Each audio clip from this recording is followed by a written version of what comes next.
Hello दोस्तों। स्वागत है आपका पीसीएस हिंदी में। और आज बेसिकली हम बात करेंगे अपने अफवाह तंत्र के बारे में बात करेंगे। एक्चुअली कहाँ से इनका विकास होता है, कैसे होता है अफवाह में, कौन कौन से कारण हैं। ठीक है।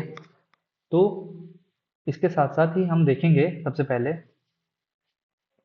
नदियों के बारे में। हमारा पहला टॉपिक होगा आज। ठीक है। इनका अफवाह क्षेत्र क्या है और इनका कहाँ से इनका प्रवाह होता है और कहाँ गिरती हैं, ये सब हम आज देखेंगे। ठीक है। चलो, तो चलिए आज हम बात करते हैं। सबसे पहले हम देखेंगे नदियों का उद्गम के आधार पर वर्गीकरण। उद्गम के आधार पर वर्गीकरण। इसके नोट्स हैं। आपको ये पहले हम हिमालयी नदियों के बारे में पढ़ेंगे, उसके बाद हम पढ़ेंगे प्रायद्वीपीय नदियाँ। ठीक है, ये दोनों हम देखेंगे। बस फर्स्ट ऑफ ऑल हमारा टॉपिक होगा। टॉपिक शुरू करने से पहले मैं बता दूं आपको, बहुत कॉन्सेप्चुअल तरीके से ये चीजें होंगी, आपके दिमाग में बैठ जाएंगे सब। ठीक है, क्लियर है सर। इसके साथ साथ ही अब आपको क्या करना है, इसके अलावा एमसीक्यू पे प्रैक्टिस करना है। मोर देन टाइम, जितना आप एमसीक्यू पे प्रैक्टिस करेंगे आपकी तैयारी और अच्छी होती जाएगी। इसके लिए मैंने पीवाईक्यू एक जगह कलेक्ट किया है। सारा का सारा जो पीवाईक्यू है उसको ज़्यादा, जो क्वेश्चन है 34 के आसपास क्वेश्चन होंगे, उस पे कलेक्ट किया है। यानी टोटल मिला के नदियों के सिर्फ अगर क्वेश्चन बात करूँ, लगभग 70 क्वेश्चन नदियों से है। अगर आप इसको कंप्लीट करते हैं तो आपको नदियों को टॉपिक पूरा कंप्लीट हो जाएगा और आप इसको डिटेल में, आपको नदियों का, अगर नदियों से कोई भी क्वेश्चन आता है मे बी आप कर लेंगे आप। ठीक है, तो इसके लिए आप प्रिपेयर रहिए। मैं P Y Q plus MCQ एक बार पहले अपने टेलीग्राम चैनल पे डाल दूंगा, वहां से आप उसको देखिएगा। इस टॉपिक को, दोनों टॉपिक को पढ़ने के बाद, हालांकि मैं अब कोशिश करने वाला हूँ कि पी वाई क्यू और एमसीक्यू को पहले आपको दिखाऊं, उसके बाद ये टॉपिक पढ़ाऊं, तो आपको ज़्यादा बेहतर समझ में आएगा। पीवाईक्यू देखने का मतलब हुआ कि हम अपनी तैयारी किस डायरेक्शन में लेके जाएं, और गारंटी है कि आप अगर इस तरीके से पढ़ेंगे तो आपको सफल होने में, प्रीलिम्स में कोई प्रॉब्लम नहीं होगी। तो आप इसको करिए ज़्यादा से ज़्यादा। ठीक है।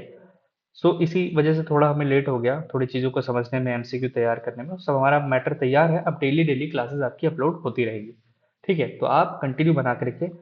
कोई चार्ज नहीं है, आपकी फ्री ऑफ कॉस्ट पूरी प्रीलिम्स की तैयारी हो जाएगी। कैसे हम लोगों ने बार बार क्वालिफाई किया है प्रीलिम्स, तो आपको वहाँ पे जानकारी मिलती रहेगी। ठीक है।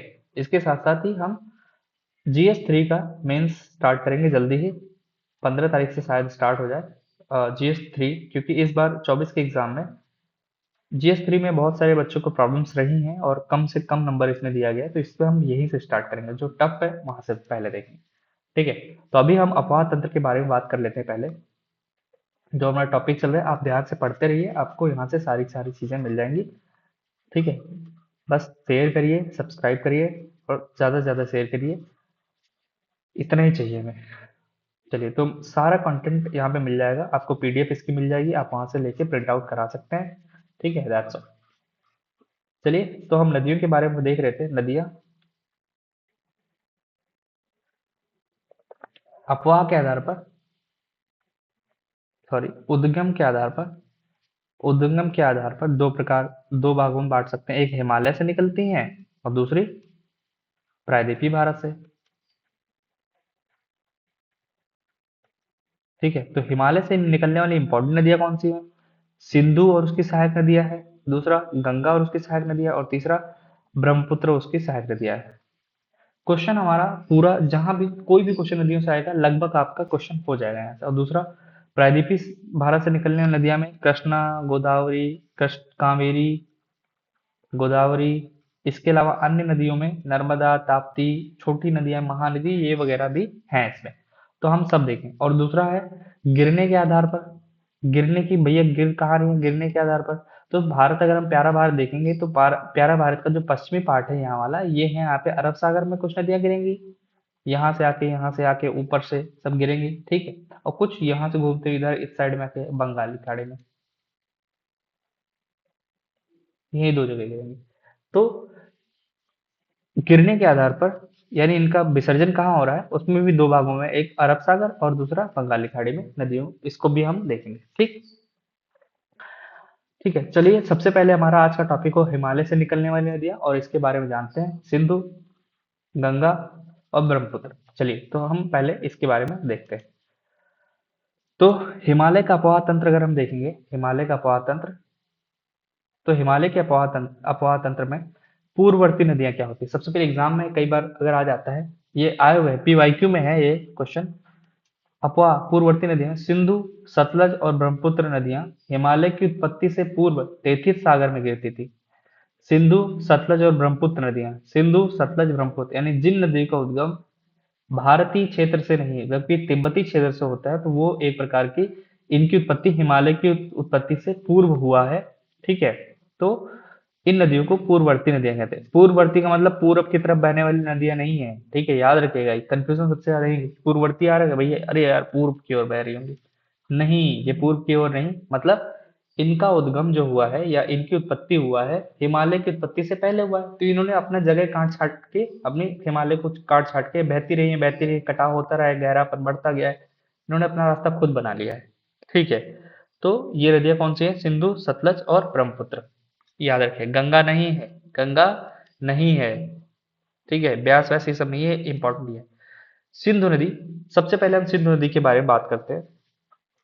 सिंधु नदी, मैं एक मैप दिखा देता हूँ, इस मैप के आधार पे आपको सारा का सारा समझ में, ये पूरा मैप बना हुआ है।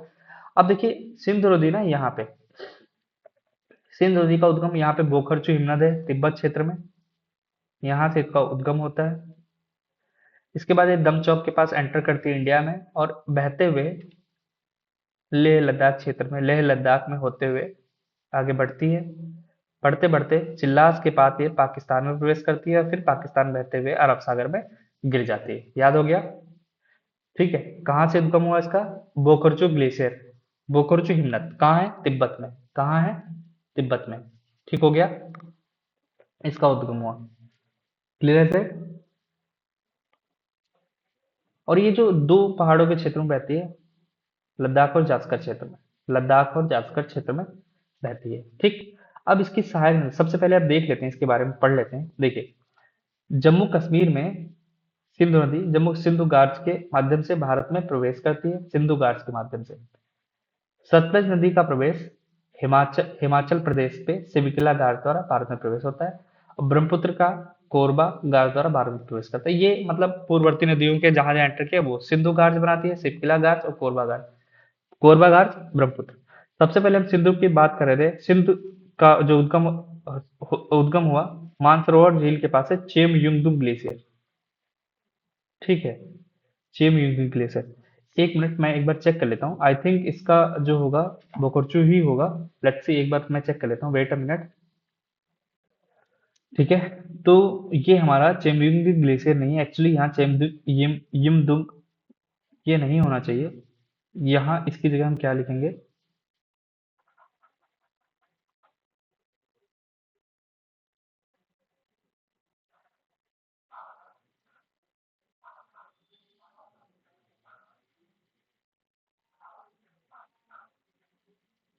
ठीक है, बोखरचू,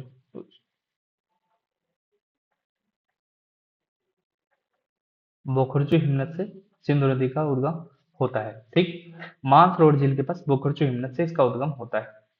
इसकी प्रमुख सहायक नदियों में झेलम है, चिनाब है, रावी, ब्यास, सतलज, जास्कर, गोमल, द्रास, श्योक, काबुल और गिलगित इसकी सहायक नदियां हैं। ठीक है, कौन कौन सी नदियां किधर से मिलती हैं वो हम देख लेंगे अभी। क्लियर है दैट।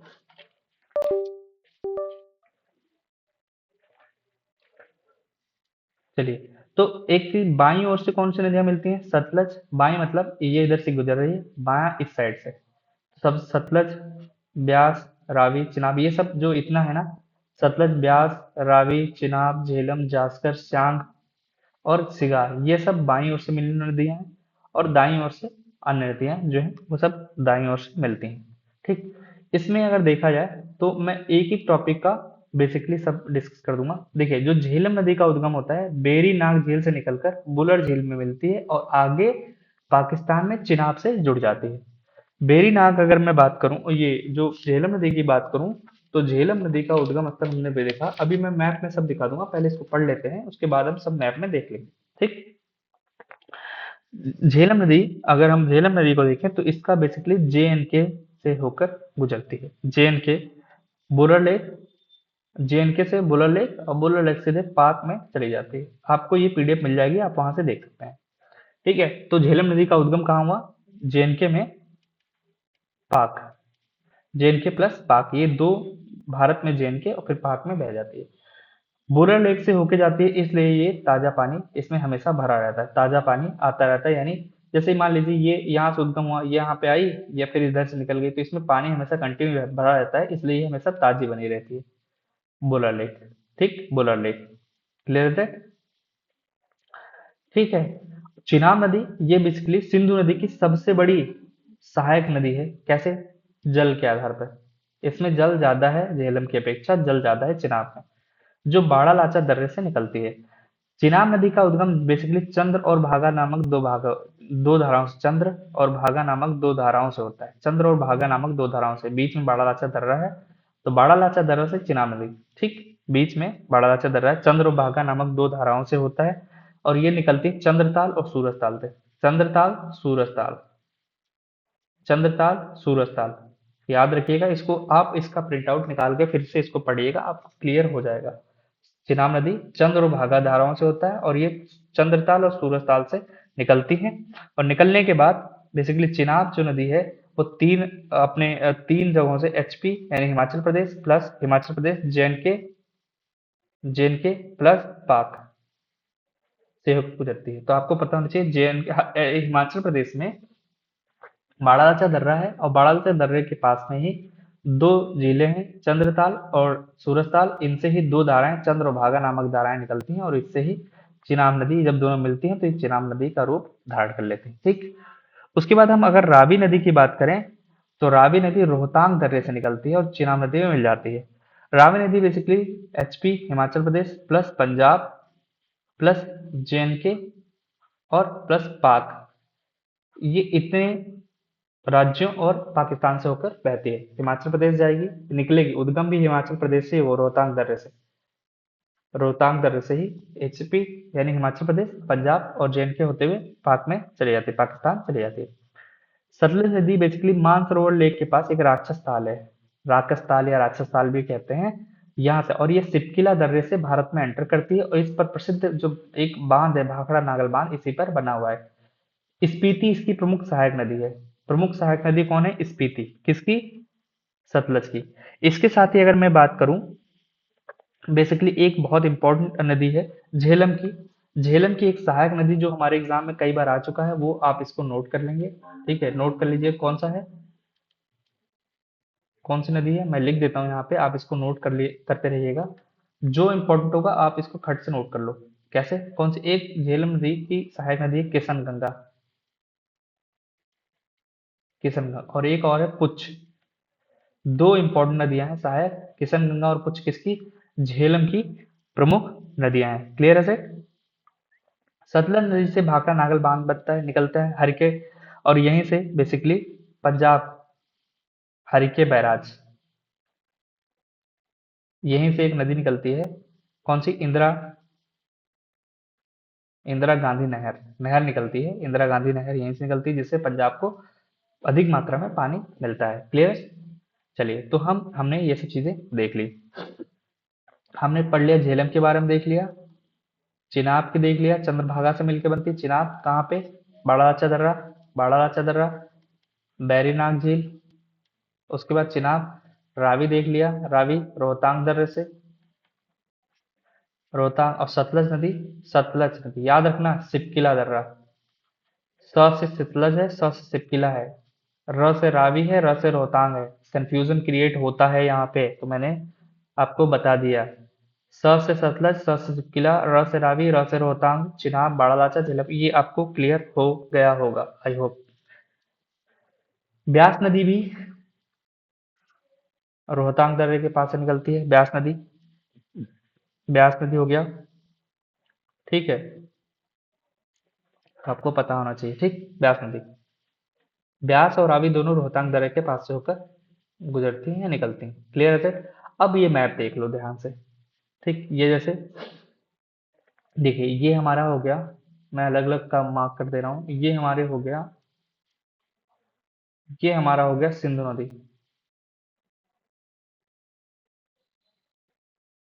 सिंधु नदी हो गया। उसके बाद हमने देखा ये भैया हमारी झेलम नदी, बैरीनाथ से इसनाथ यहाँ पे, बुलर लेक, डल झील भी इसी से कनेक्ट है, तुलबुल परियोजना, उरी परियोजना इस पे है, यहाँ पे आ जाती है। एक किशन गंगा, इसकी देखो सहायक नदी है किशन गंगा, किशन गंगा इसकी सहायक नदी किशन गंगा। ये भारत के समांतर, भारत और पाकिस्तान बॉर्डर लाइन के समांतर बहती हुई यहाँ पे आती है।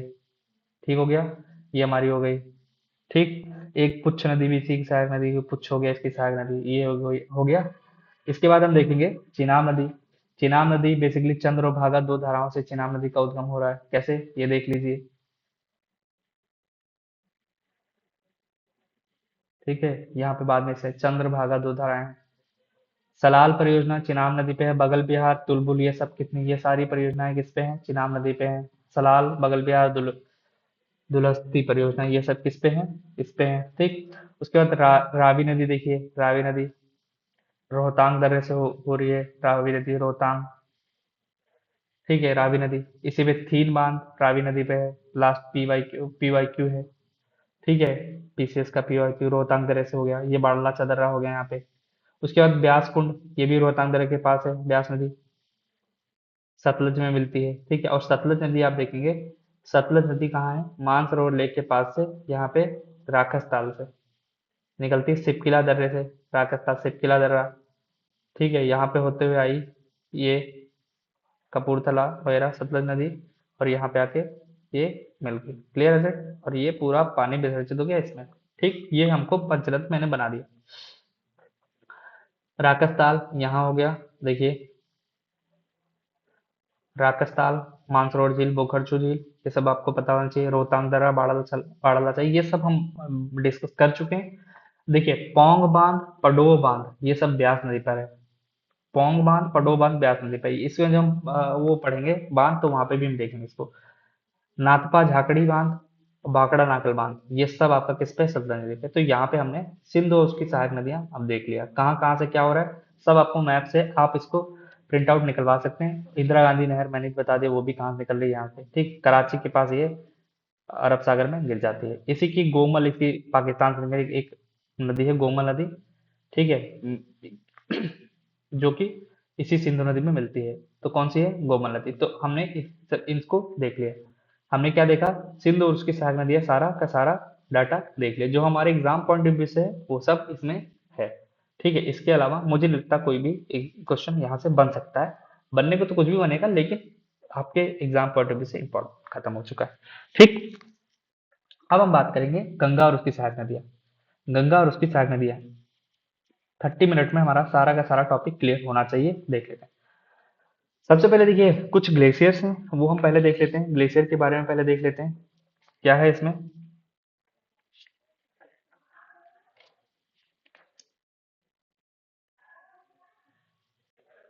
जैसे कि गंगोत्री, अब देखिए सबसे पहले गंगा नदी ना, यहाँ पे गंगा नदी का जो नामकरण होता है ना, बद्री देवप्रयाग से होता है। ठीक है, देवप्रयाग से गंगा नदी का नामकरण होता है। हमने यहाँ पे गंगा नदी का पूरा डाटा रखा हुआ है, गंगा नदी कैसे क्या है। पहले हम देखते हैं, सबसे पहले गंगा नदी पहले शुरुआत में क्या रही है। गंगोत्री, एक गंगोत्री, गंगोत्री से ये गोमुख से गंगोत्री निकलती है, गोमुख। यहाँ पे यमुनोत्री, बंदरपुच्छ स्थान है, बंदरपुच्छ, और यहाँ से यमुना नदी निकल रही है। Gangotri, Gomukh, Kedarnath basically Chorabari glacier. ठीक है, बद्रीनाथ सतोपंथ ग्लेशियर।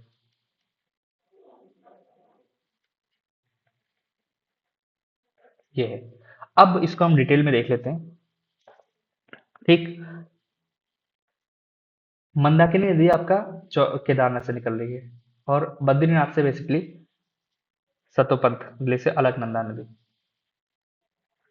ठीक है, तो ये हमारे पंच प्रयाग इंपॉर्टेंट क्या है, ये अलकनंदा नदी है, अलकनंदा अलकनंदा नदी का उद्गम होता है सतोपंथ ग्लेशियर से।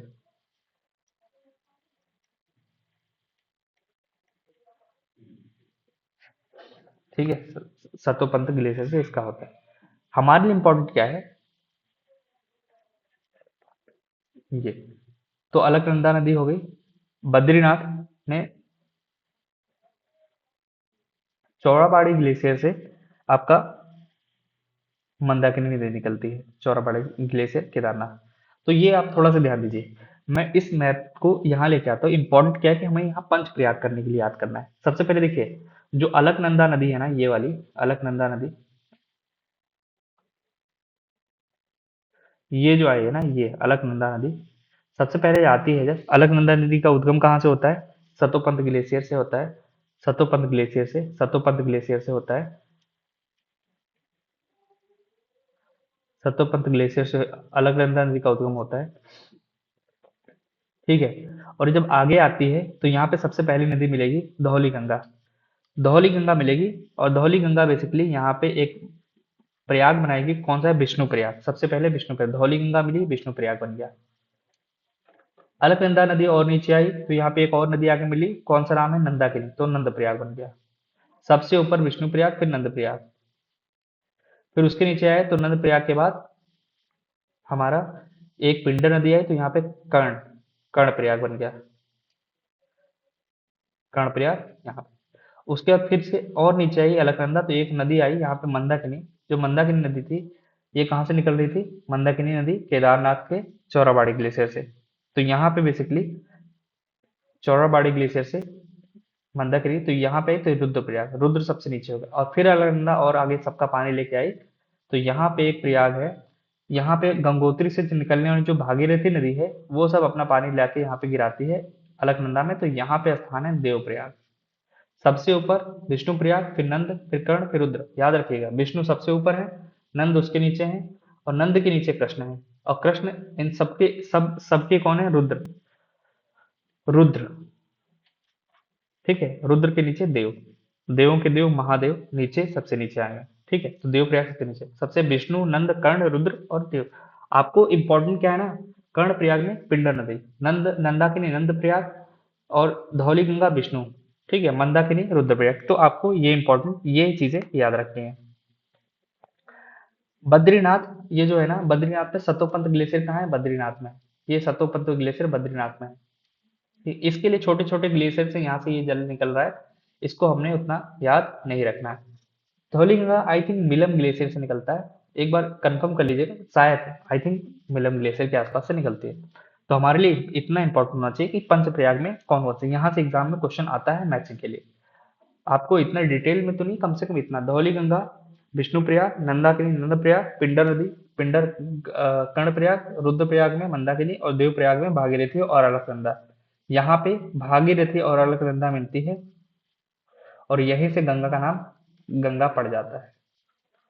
ठीक, अब ये इसके बाद हरिद्वार होते हुए ये उतरेगी और फिर मैदानी इलाकों में प्रवेश करेगी। हमने देख लिया देव प्रयाग की भागीरथी और अलकनंदा संगम, रुद्र प्रयाग अलकनंदा और मंदाकिनी का संगम, कर्ण प्रयाग, कर्ण प्रयाग हमने देखा,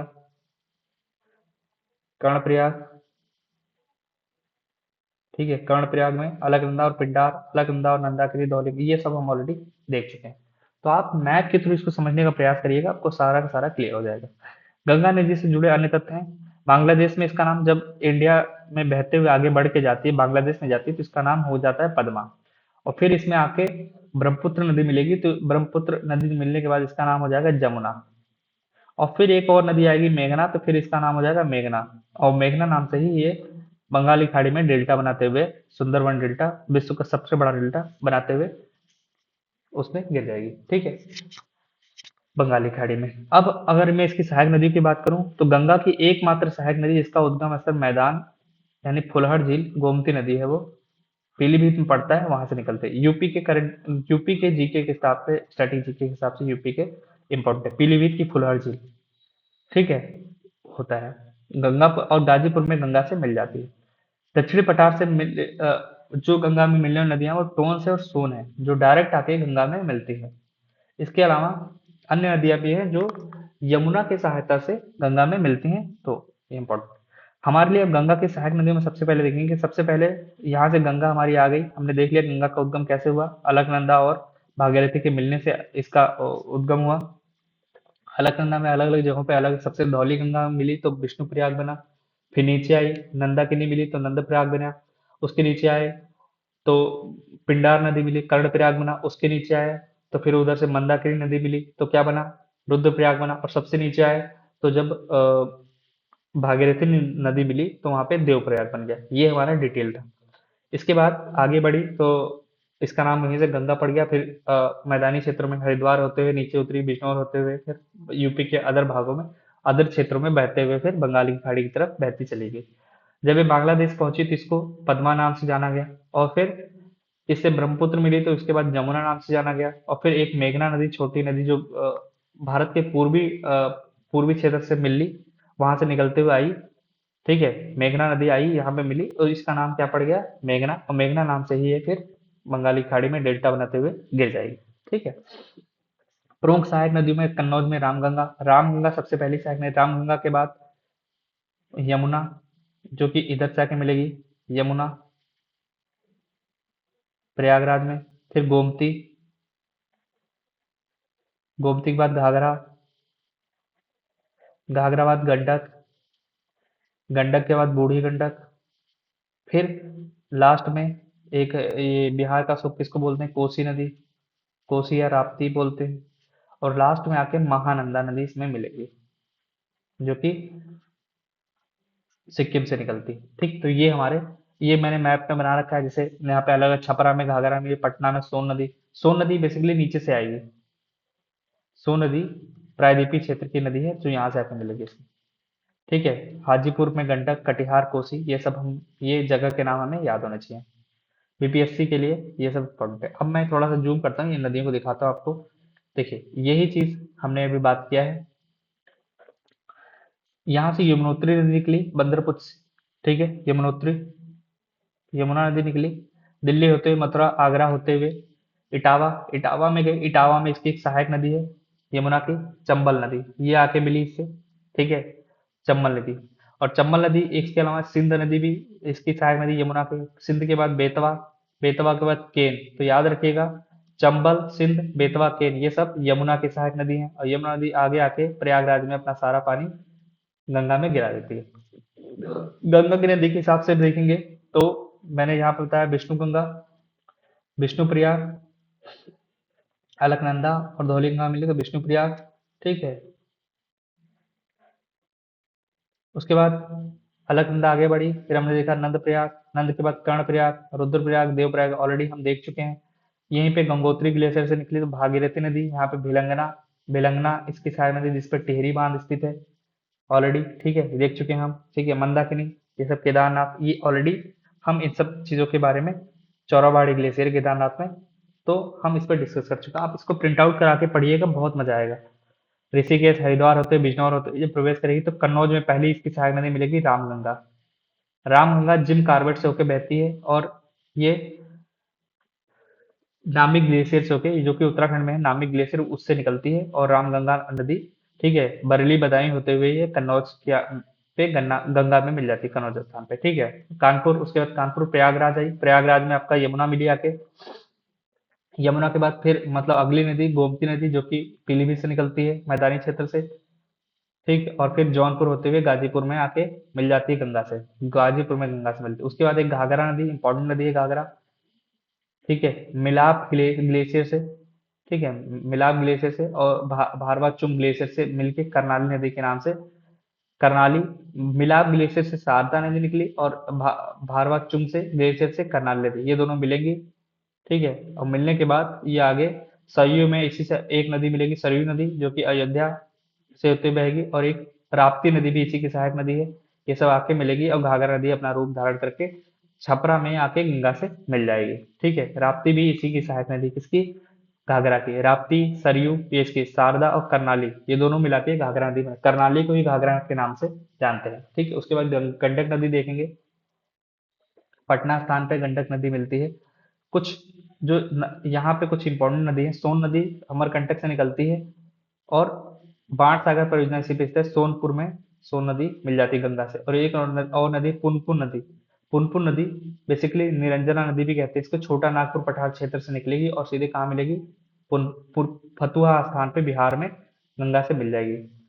रिहंद नदी सोन नदी की सहायक नदी है। रिहंद नदी इसी पे गोविंद बल्लभ पंत परियोजना स्थित है या सागर स्थित है, ऐसे याद रख सकते हैं। ठीक है, आगे हम बढ़ेंगे थोड़ा सा।